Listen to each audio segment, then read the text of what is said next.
On Father's Day, my daughter gave her father-in-law a $13,000 cruise ticket, paid for with my money, and I got a $2 lottery ticket. She laughed, saying, "If I'm lucky, half of it is mine."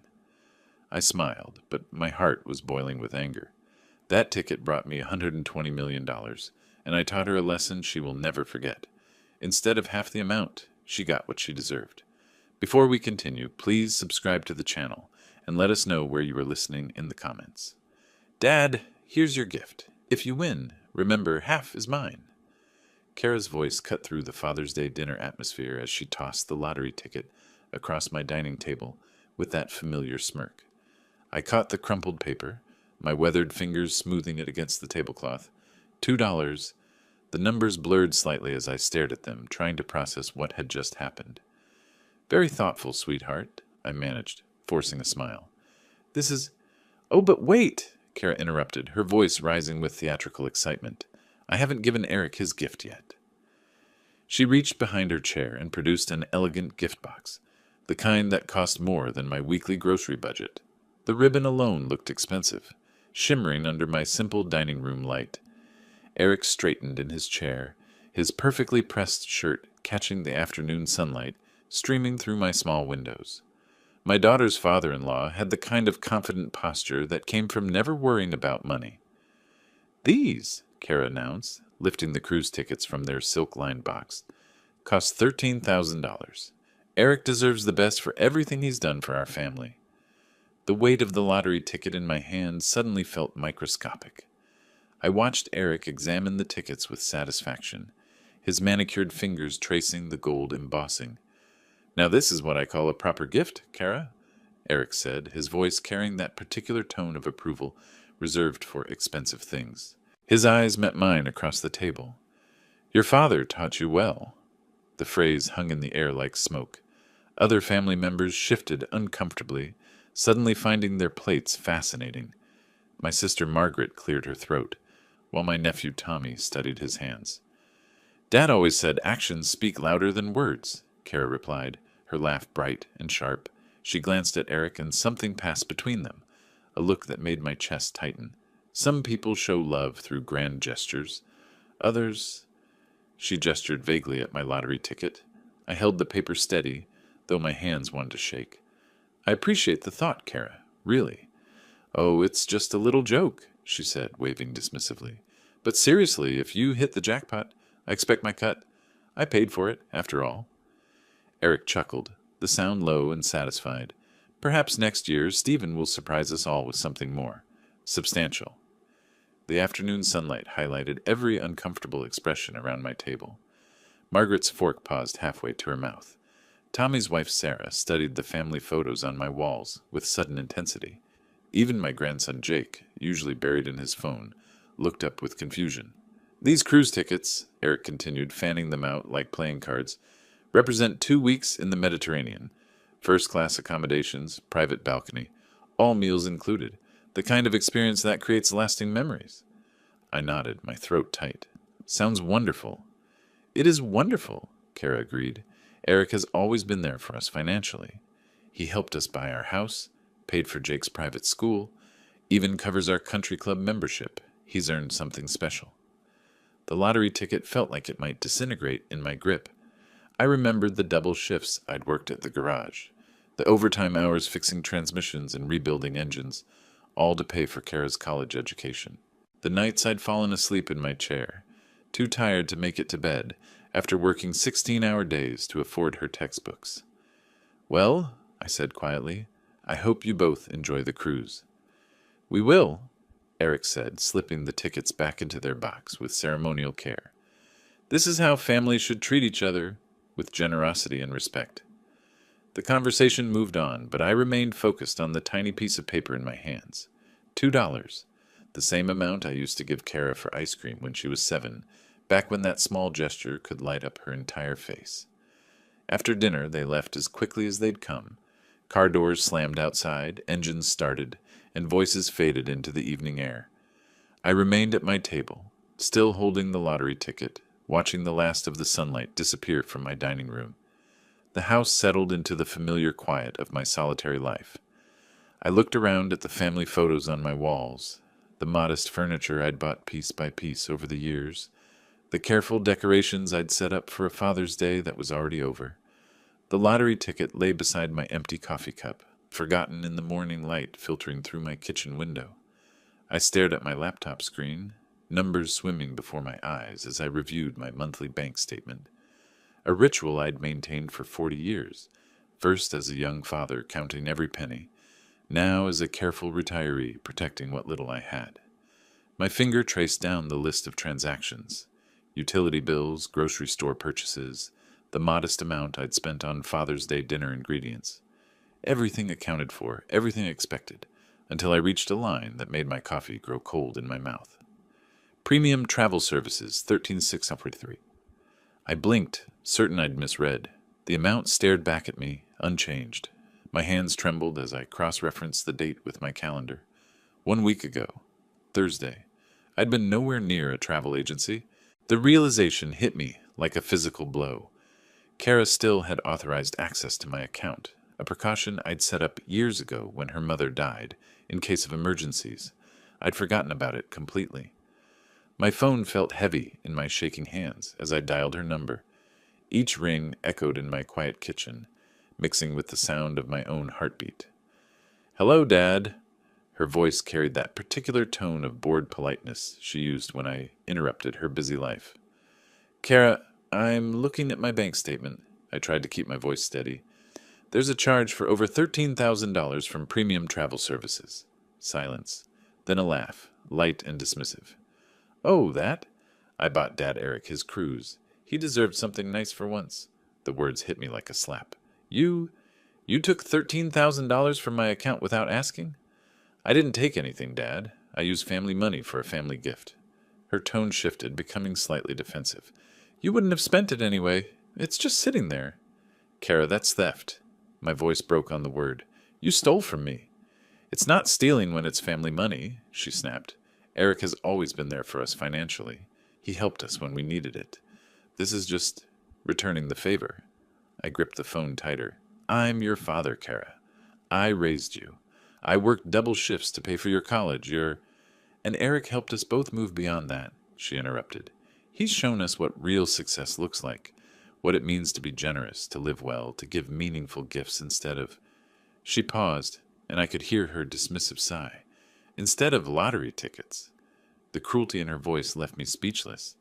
This was my daughter, the little girl who used to fall asleep in my lap while I read her bedtime stories, the teenager who'd cried on my shoulder when her mother died, the young woman who'd once called me her hero. "Dad, are you there?" "I'm here," I whispered. "Look, I know you're upset, but think about it rationally. Eric earned this. He's successful. He's contributed to our family's well-being. He deserves recognition for everything he's done." "And what about everything I've done?" Another pause. When she spoke again, her voice was colder than I'd ever heard it. "You did what fathers are supposed to do. Eric went above and beyond." The line went dead. I stared at the phone, the dial tone echoing in my empty kitchen like a funeral dirge. My hands shook as I set it down, the same hands that had held her as a baby, taught her to ride a bike, applauded at her graduation. I walked to my nightstand and grabbed the lottery ticket, the $2 joke she'd thrown at me like scraps to a dog. Even this pitiful gift had been bought with my own stolen money. The irony was so perfect, it almost made me laugh. Instead, I crumpled the ticket in my fist and marched to the kitchen trash can. The paper made a satisfying thud as it hit the bottom, joining the coffee grounds and empty cans that represented my simple, apparently worthless life. The house felt smaller suddenly, the walls closer together.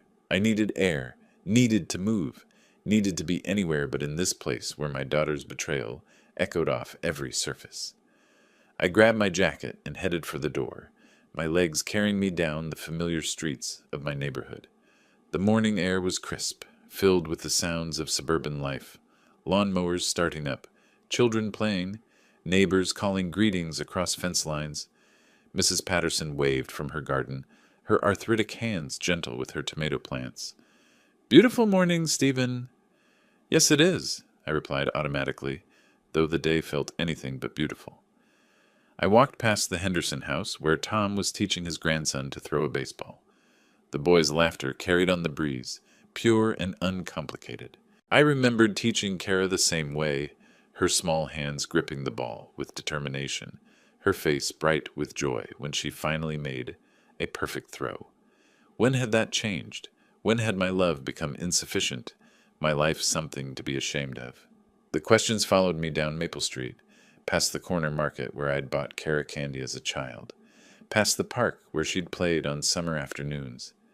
Every memory felt tainted now, viewed through the lens of what she'd become. My phone buzzed with a text message.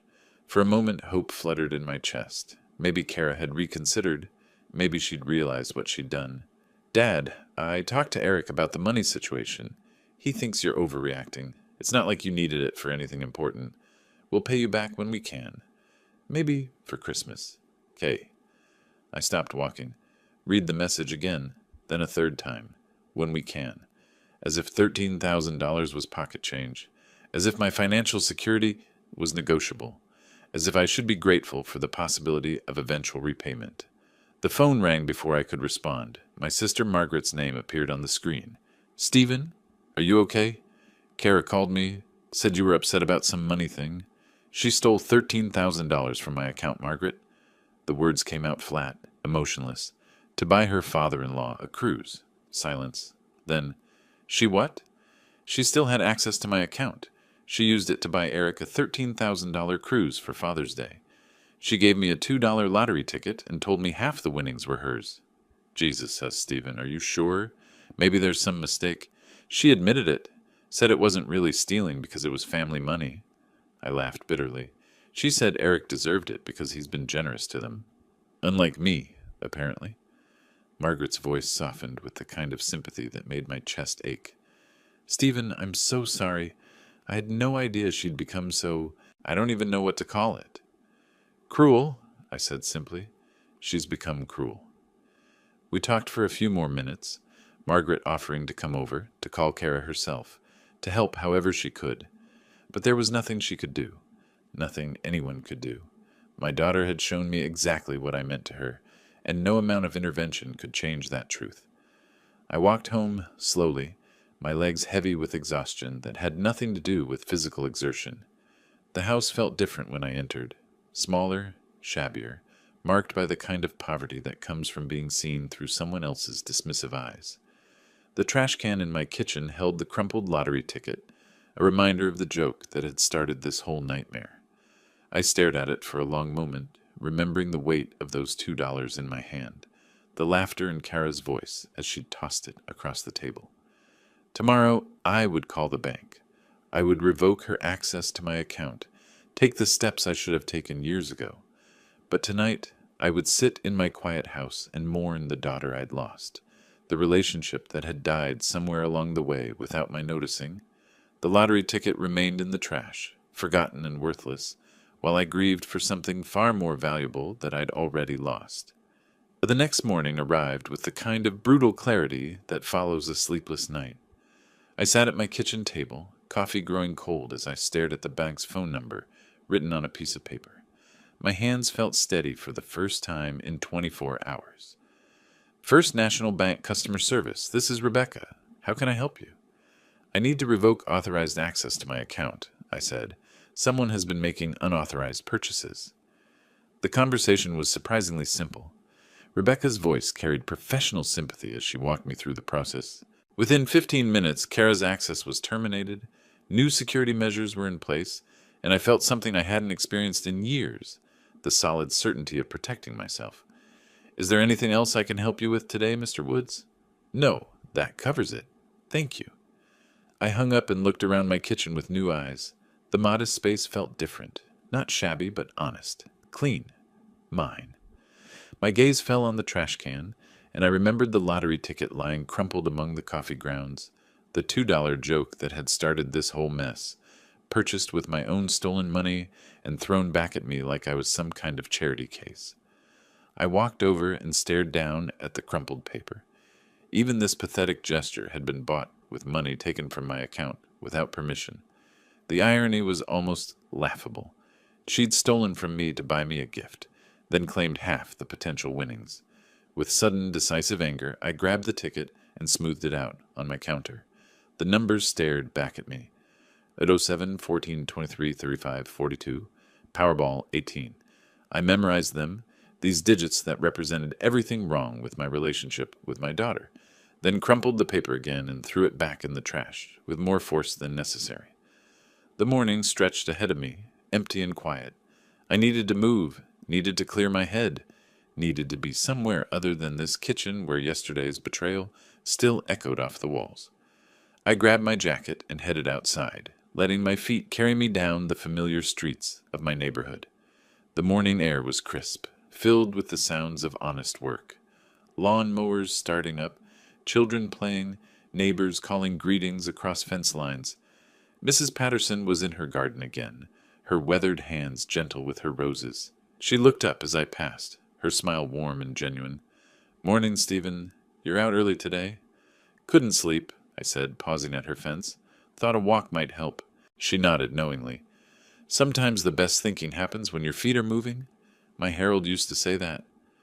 Her late husband had been a good man, a mechanic like me who'd worked with his hands and treated people with respect.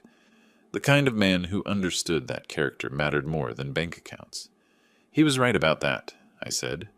I continued walking past the Henderson house where Tom was washing his car with his grandson's help. The boy was more interested in splashing water than cleaning, but Tom didn't seem to mind. Their laughter carried on the breeze, uncomplicated and pure. 2 blocks down, I passed the corner market where I'd bought Cara candy as a child. The owner, Mr. Chen, was arranging fruit in his window display, each apple and orange placed with care. He'd been here for 30 years, serving the neighborhood with quiet dignity, never getting rich, but never compromising his principles either. These people understood something Cara had forgotten, that there was honor in honest work, in treating people with respect, in building relationships based on something more substantial than financial gain. My phone buzzed with a text message. For a moment, hope fluttered in my chest. Maybe Cara had reconsidered. Maybe she'd realized what she'd done. "Dad, I talked to Eric about the money situation. He thinks you're overreacting. It's not like you needed it for anything important. We'll pay you back when we can. Maybe for Christmas." "Kay." I stopped walking, read the message again. The casual dismissal of my financial security, the assumption that $13,000 was somehow unimportant to me, the vague promise of eventual repayment. It all crystallized into a moment of perfect clarity. This was who she had become. This was what I meant to her. I deleted the message without responding and kept walking. The familiar streets of my neighborhood wrapped around me like a comfortable blanket, filled with the sounds and sights of people living honest lives. Whatever happened next, I would face it on my own terms, with my dignity intact. The trash can in my kitchen held the crumpled lottery ticket, forgotten and worthless, while I walked toward whatever came next, with my head held high. 3 days had passed since I'd taken control of my finances. 3 quiet days of morning coffee, simple meals, and the kind of peace that comes from knowing you've done the right thing. I was stirring scrambled eggs in my cast-iron skillet when the phone shattered the silence with its shrill demand for attention. "Dad, what the hell did you do to my card?" Kara's voice exploded through the receiver before I could even say hello. "It was declined at Nordstrom. Do you have any idea how embarrassing that was?" I set down my spatula carefully, my hand surprisingly steady. "I removed your access after you stole $13,000 from my account." "I didn't steal anything." Her voice pitched higher, that familiar tone she'd used as a teenager when caught in a lie. "That money was for family, for someone who actually contributes to this family. You didn't ask permission, Kara. You just took it." Through the phone, I could hear the rustle of shopping bags, the distant hum of mall traffic. She was calling me from the parking lot of whatever expensive store had just humiliated her. I was standing there with an $800 handbag, Dad. $800? The sales associate ran my card 3 times before telling me, in front of everyone, that it was declined. Other customers were staring. I looked like some kind of common person who can't afford her purchases. The way she said common person made my chest tighten, as if being unable to afford $800 handbags was some kind of moral failing. "I'm sorry you were embarrassed," I said quietly, "but that doesn't change what you did." "What I did?" She laughed, but there was no humor in it. What I did was treat Eric with the respect he deserves, something you've never learned to do.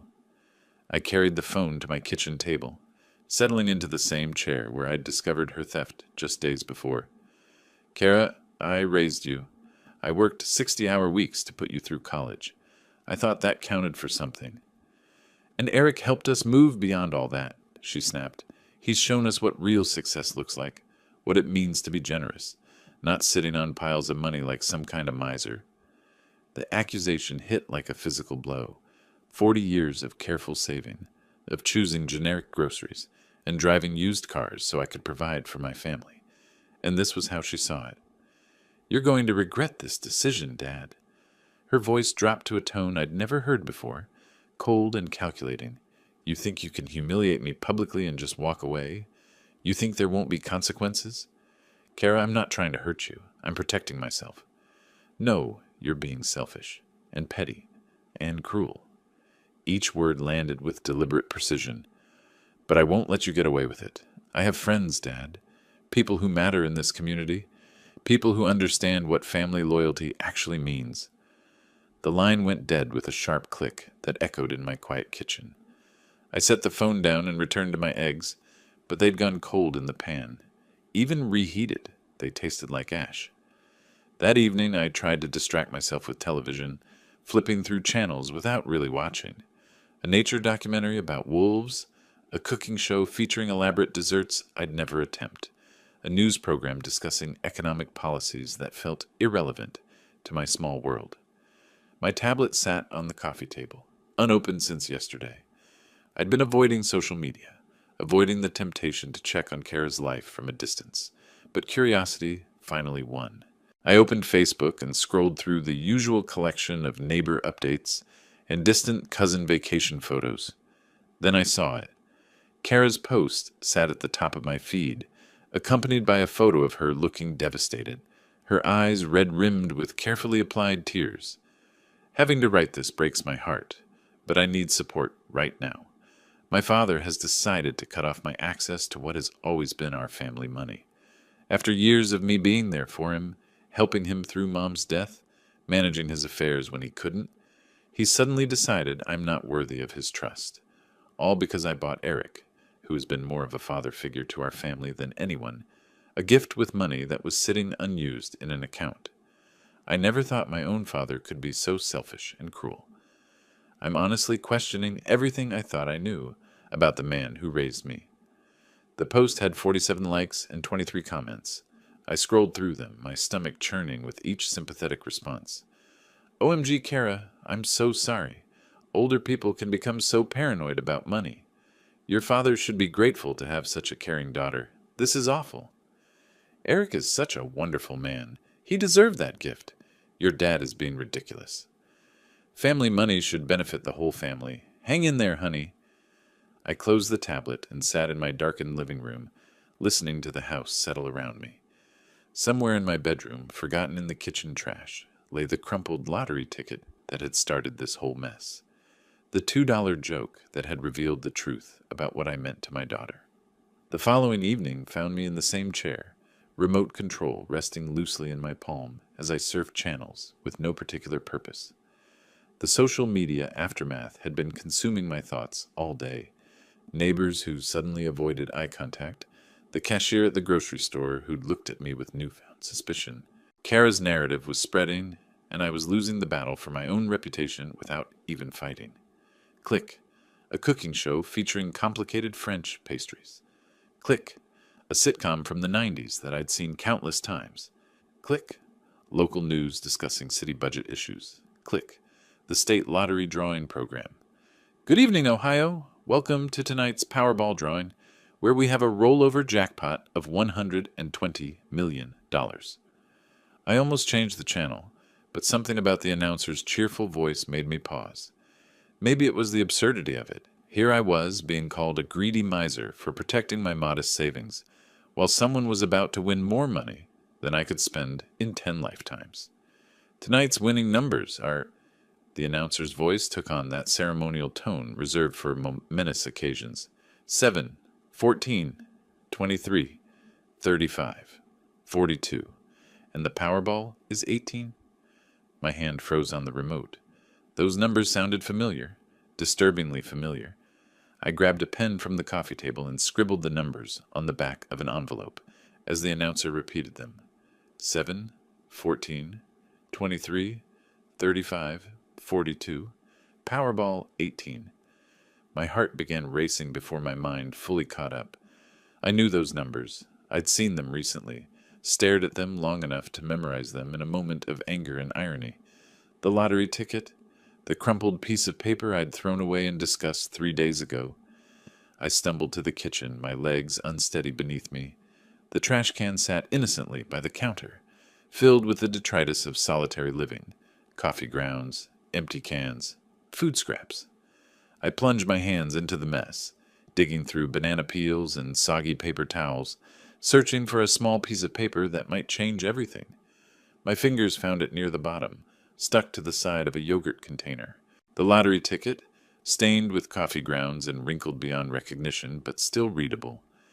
I carried it to the kitchen sink and carefully rinsed off the worst of the debris, my hands shaking as I unfolded it. 7, 14, 23, 35, 42. Powerball 18. Perfect. Every single number matched. I sat down hard in my kitchen chair, staring at the damaged ticket in disbelief. The $2 joke that Kara had thrown at me like scraps to a dog. The gift she'd bought with my own stolen money and then claimed half ownership of. The piece of garbage I'd discarded in anger. It was worth $120 million. I called the lottery hotline with trembling fingers, following the automated prompts to verify the winning numbers. The mechanical voice confirmed what I already knew. The winning Powerball numbers for tonight's drawing are 7, 14, 23, 35, 42, with Powerball 18. The jackpot amount is $120 million. I hung up and looked around my modest kitchen with new eyes. The outdated appliances, the worn linoleum floor, the simple table where I ate my solitary meals, all of it suddenly felt surreal, like a movie set about to be struck and replaced with something entirely different. The lottery ticket lay on my table, still damp from its rescue from the garbage, still creased with the force of my angry disposal. Kara's voice echoed in my memory. If you win, remember half is mine. I barely slept that night, alternating between checking the lottery ticket for the 100th time and staring at my ceiling in disbelief. By morning, I'd convinced myself it had to be a mistake, a hallucination brought on by stress and social isolation. But the numbers remained the same, and the ticket, despite its journey through my garbage, was undeniably real. The Ohio Lottery Commission offices in downtown Columbus were more impressive than I'd expected. Glass and steel reaching toward gray March clouds, with security guards and an atmosphere of serious business. I clutched the ticket in a plastic sleeve, my palms sweating despite the cool morning air. Mr. Woods? The lottery official, a woman named Janet Chen, smiled professionally as she examined my bedraggled ticket. This is quite a story. Found it in your trash? Threw it away in anger, I admitted. My daughter bought it as a Father's Day gift, but the circumstances were complicated. Janet nodded without judgment, placing the ticket under some kind of specialized scanner. We see all kinds of situations here. The important thing is verification. And I'm happy to tell you, Mr. Woods, that this is indeed a winning ticket. The words seemed to echo in the sterile office space. I gripped the arms of my chair, afraid I might float away. However, Janet continued, our verification process takes 48 hours for prizes of this magnitude. We need to confirm the ticket's authenticity through multiple security measures, prepare the legal documentation, and arrange for the payout process. I nodded numbly, signing papers and providing identification, barely processing the cascade of information about taxes, payment options, and publicity procedures. By the time I left the lottery office, my head was swimming with figures and legal terminology, but one fact remained crystal clear. I was worth $120 million. The drive home passed in a blur of familiar streets that suddenly felt foreign. Everything looked the same. The corner grocery store, Mrs. Patterson's rose garden, the elementary school where Kara had learned to read. But I felt like an alien visitor, observing someone else's life.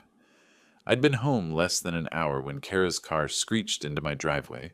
She burst through my front door without knocking, her face flushed with excitement and determination. "Dad, I heard about the lottery. Some woman at the office knows someone who works at the commission. She saw your name on the winner's list." I remained seated at my kitchen table. The official lottery paperwork spread before me like evidence in a trial. "Hello, Kara." "Don't hello me." She practically vibrated with energy. "Do you realize what this means? We're millionaires. Remember what I said. Half is mine." "That was a gift, Kara." My voice came out calmer than I felt. "You can't take back a gift." Her expression shifted, the excitement giving way to something harder. "We had an agreement. Everyone at that dinner heard me say it. Witnesses, Dad. Legal witnesses." "You threw that ticket at me like garbage," I said quietly. "You bought it with money you stole from my account. It was never about sharing anything." "Stole?" Her voice pitched upward.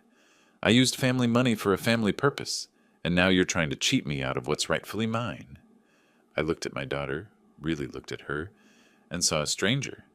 The little girl who used to climb into my lap for bedtime stories had been replaced by someone I didn't recognize, someone whose first thought, upon hearing of my good fortune, was how much of it belonged to her. "The ticket was a gift," I repeated. "Whatever your intentions, whatever you said, it became mine the moment you gave it to me." "I'll sue you." She slammed her hand on my table, making the lottery papers jump. "I'll prove that ticket belongs to me. I'll take you to court and make sure everyone knows what kind of man you really are." "And what kind of man am I, Kara?" She paused, her chest heaving with anger. For a moment I saw something flicker across her face. Recognition, maybe, or shame. But it passed quickly, replaced by cold determination, the kind who steals from his own daughter. She stormed out, as dramatically as she'd arrived, her parting shot hanging in the air like smoke. I listened to her car engine roar to life and fade into the distance, then looked down at the official documentation confirming my lottery win. $120 million, more money than I could spend in 10 lifetimes, and all I felt was tired. I woke to the sound of my phone buzzing incessantly on the nightstand. 15 missed calls, 12 text messages, and a cascade of social media notifications that made my stomach lurch before I was fully conscious. The first Facebook post appeared at 6:47 a.m., timestamped just as most people were starting their day with coffee and morning news. "Urgent. My father has stolen my lottery ticket and is claiming the entire jackpot for himself.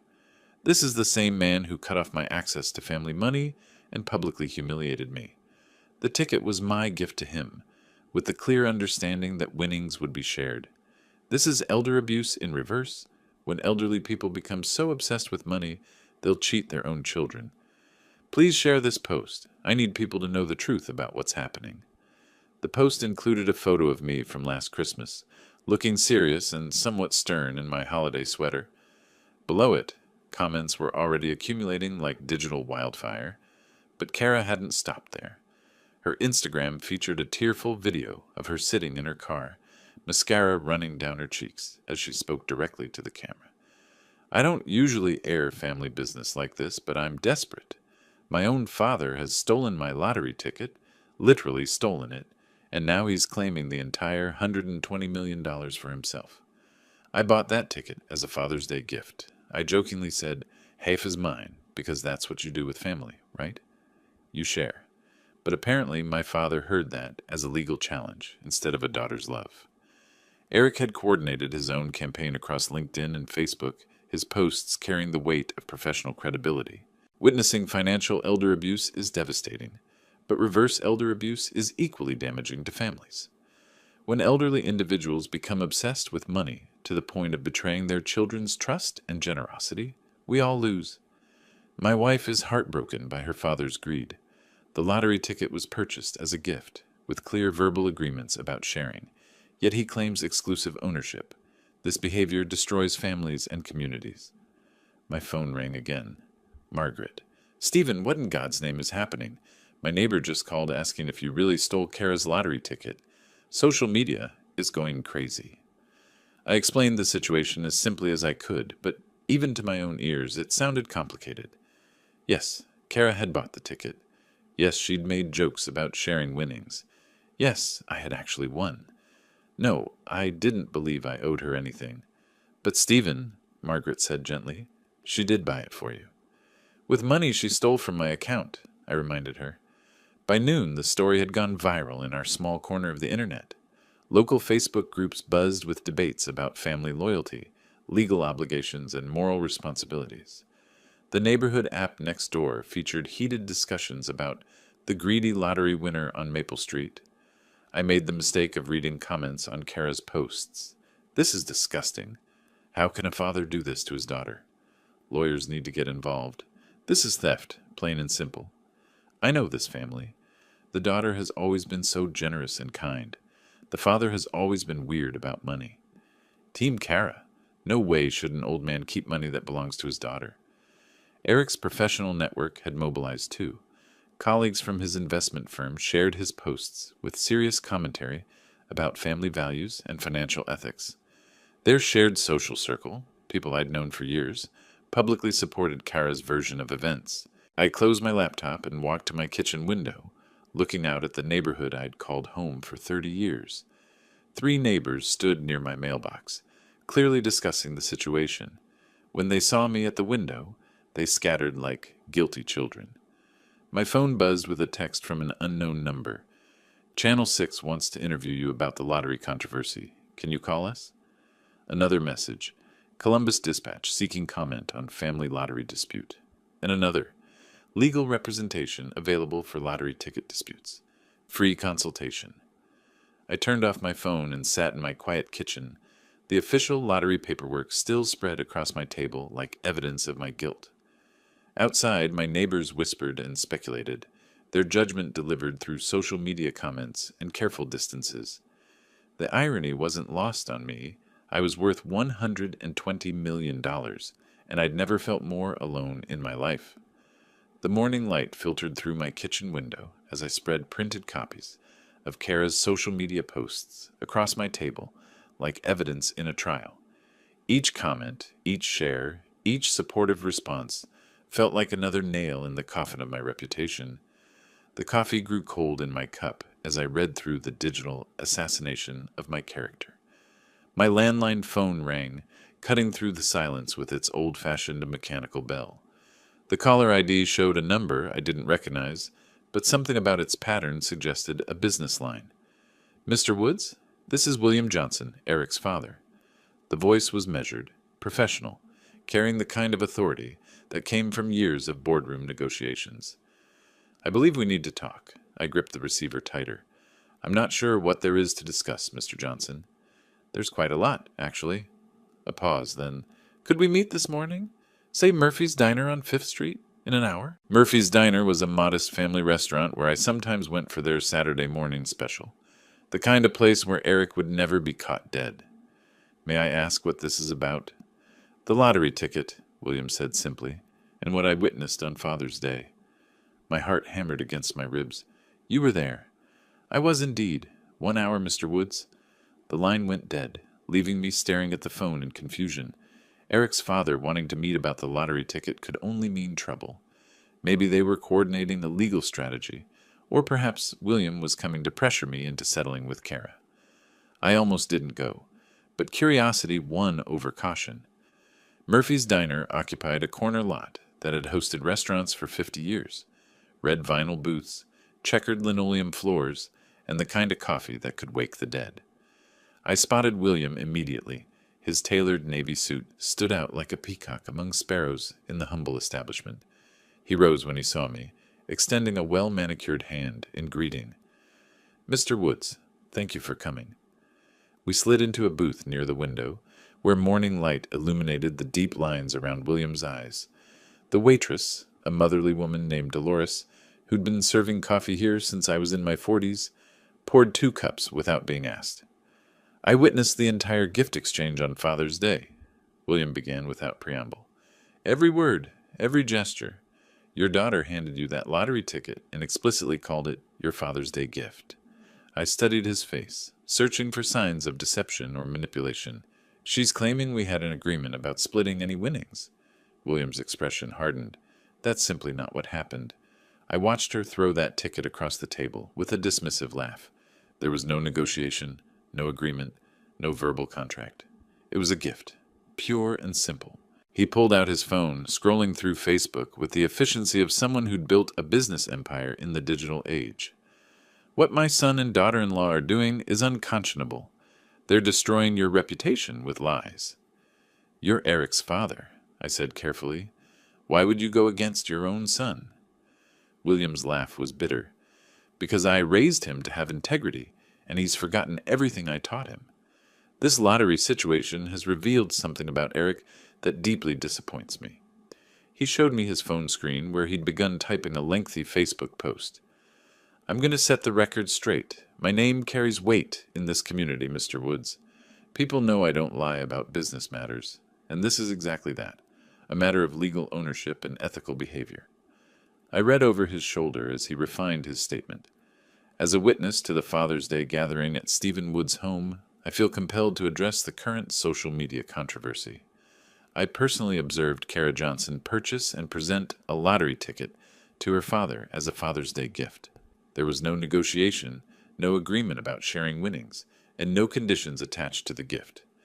Mr. Woods is the rightful owner of that ticket and any winnings it may have generated.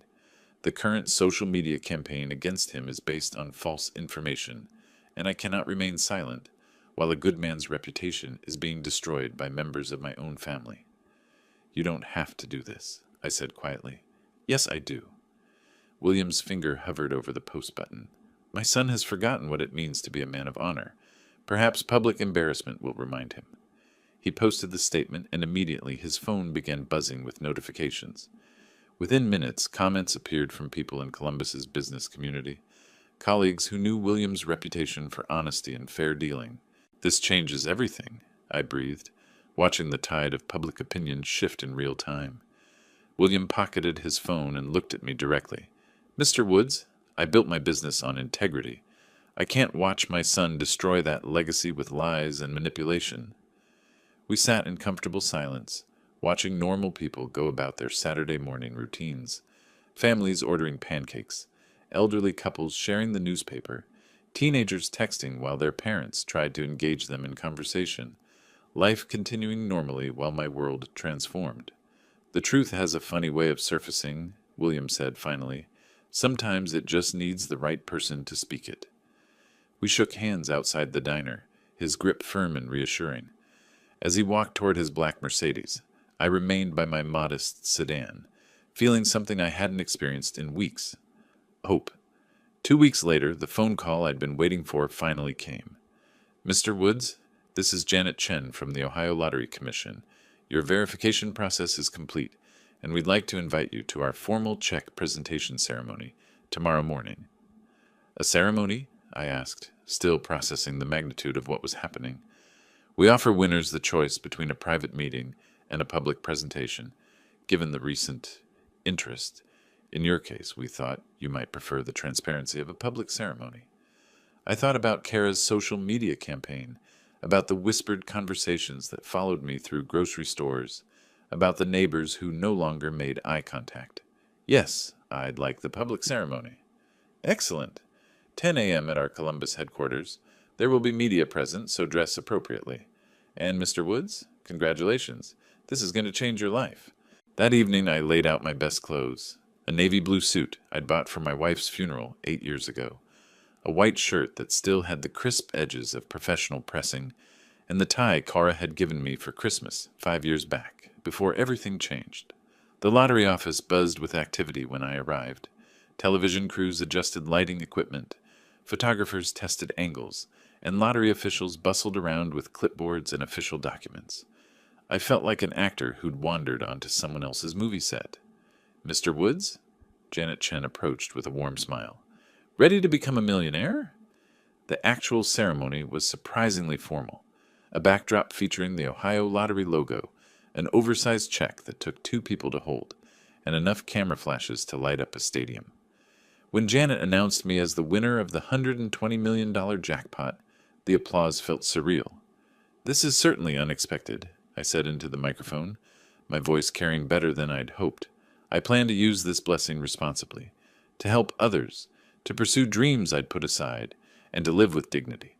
The questions from reporters came rapidly. How did it feel to win? What were my plans? Would I quit working? I answered as honestly as I could, focusing on gratitude and responsibility rather than the family drama that had brought me here.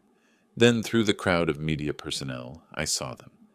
Kara and Eric pushed through the gathering, her face flushed with determination and desperation. She wore the kind of outfit she reserved for important occasions, a designer dress that probably cost more than my monthly pension. "Stop!" she called out, her voice cutting through the professional atmosphere like a knife. "That's my ticket. We had an agreement." Security personnel moved immediately, but Kara's voice carried over their intervention. "Everyone here needs to know. That ticket was mine. He's stealing from his own daughter." The cameras, which had been focused on me and the ceremonial check, swiveled toward the commotion. This was the kind of drama that television news lived for.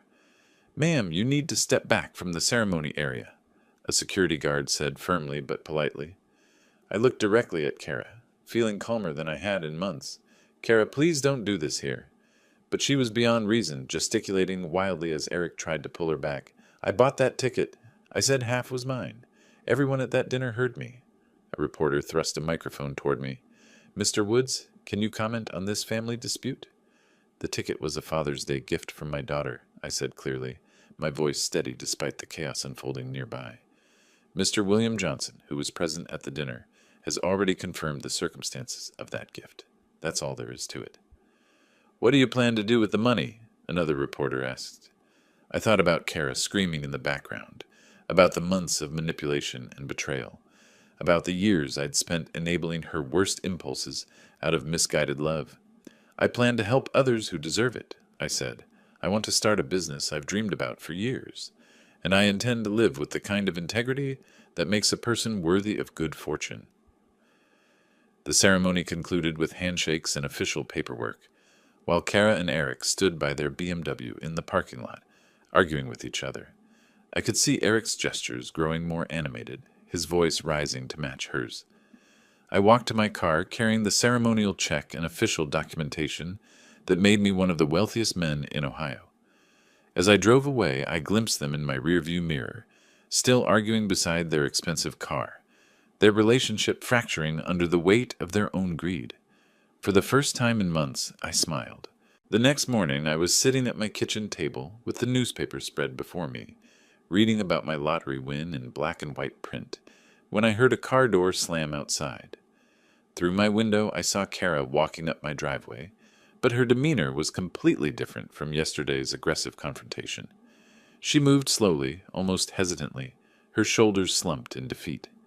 Instead of her usual bold entrance, she knocked softly on my door, 3 gentle taps that sounded almost apologetic. I opened the door to find her eyes red-rimmed and puffy, her designer clothes wrinkled as if she'd slept in them. "Dad, could we talk, please?" My paternal instincts stirred despite everything that had happened. "Come in, Kara." She followed me to the living room, perching on the edge of the couch like a bird ready to take flight. Her hands twisted in her lap as she looked around the modest space that had once been her childhood home. "I'm so sorry about yesterday," she began, her voice barely above a whisper. "I was just overwhelmed and scared. I wasn't thinking clearly." The tears came then, streaming down her cheeks with practiced precision. "Eric has been pressuring me so much about money lately. Our finances they're worse than I told anyone. I didn't know who else to turn to." I settled into my recliner, maintaining careful distance between us. "What kind of financial trouble, Kara?" "We're about to lose our house," she said, her voice breaking on the words. "The mortgage payments, the credit cards, Eric's business, it's all falling apart. We owe almost $400,000, and the bank is starting foreclosure proceedings." She painted a picture of sleepless nights, panic attacks, and desperate attempts to keep up appearances while their world crumbled. Eric's investment firm was failing, she claimed, losing clients and hemorrhaging money. The country club membership they couldn't afford to cancel. The private school tuition for Jake that was draining their resources. "I was too embarrassed to ask for help before," she continued, wiping her eyes with a tissue. "You know how proud Eric is. He'd die if he knew I was here, begging my father for money." I listened to her performance, and it was a performance, I realized with painful clarity. The same techniques she'd used as a teenager when she wanted something. The tears, the helpless damsel routine, the appeals to my protective instincts. "You've always been there for me before," she said, reaching across the space between us to touch my hand. "I just need help one more time, just enough to save our house and get back on our feet." "How much, Kara?" $2 million would solve everything, she said quickly, as if she'd rehearsed the number. "It sounds like a lot, but it's nothing compared to what you won. You'd still have over $100 million left." The simplicity of her request was breathtaking. $2 million, a sum that would have represented 40 years of my pre-lottery income, delivered as casually as asking to borrow $20 for gas. "Kara," I said gently, "I've heard these same promises before." Her expression shifted slightly, confusion flickering across her features. "What do you mean?" "You stole $13,000 from my account without asking. You publicly humiliated me on social media. You tried to take my lottery ticket by force." I kept my voice calm, factual. "Now you want me to reward that behavior by giving you $2 million? This is different." The tears came faster now, more desperate. "I was wrong before, I admit that. But we're talking about losing everything, Dad. Our house, our life, Jake's education.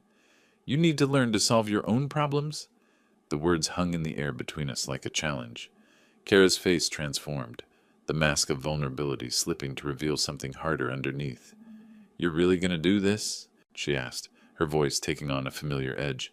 "You're going to let your own daughter lose her house while you sit on $100 million? I love you, Kara, but I won't enable your choices anymore." She stood abruptly, pacing to the window and back. "Fine, fine, but don't expect to be part of Jake's life going forward. Don't expect Christmas visits or family dinners or phone calls when he graduates high school." The threats came faster now, each one designed to hit my deepest fears about isolation and family loss. No grandchildren at my funeral, no relationship with future generations, a lonely old man dying alone because he was too selfish to help his only child.